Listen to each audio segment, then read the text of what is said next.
No major airline could afford to be without the Jumbo. By the time it was certified for passenger service at the end of 1969, nearly 200 had been ordered. A new Jumbo was leaving the production line every 5 days. Bill Allen's gamble was paying off.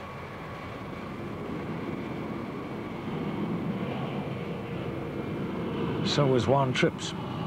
Pan American made the inaugural flight across the Atlantic from New York to London in 1970. Today, the Jumbo sets the standard on all the world's air routes.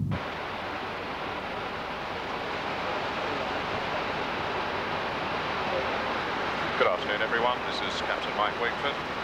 I hope you enjoyed your lunch earlier on this afternoon. When I first started flying commercially, that's after I left the Air Force in 1956, we had a 5-man crew. We had pilots, engineers, navigators, radio officers.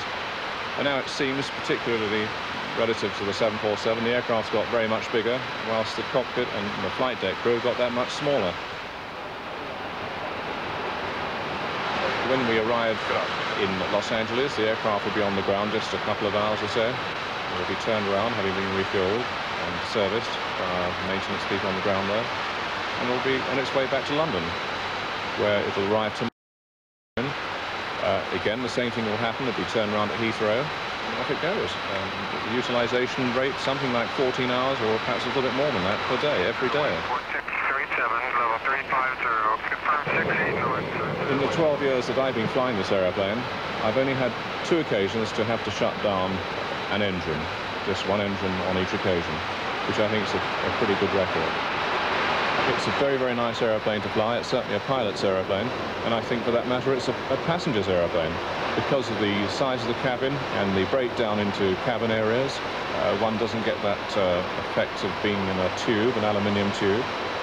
We have 360 passengers on board, who at this very moment are watching the onboard movies that are being shown, and a different film, I might add, being shown in each of the various cabins. And that's not just on board this aeroplane. There are 40 or 50 other 747 aircraft at this very moment crossing the Atlantic with similar numbers on board, doing very much the same thing. And this is an everyday, commonplace occurrence.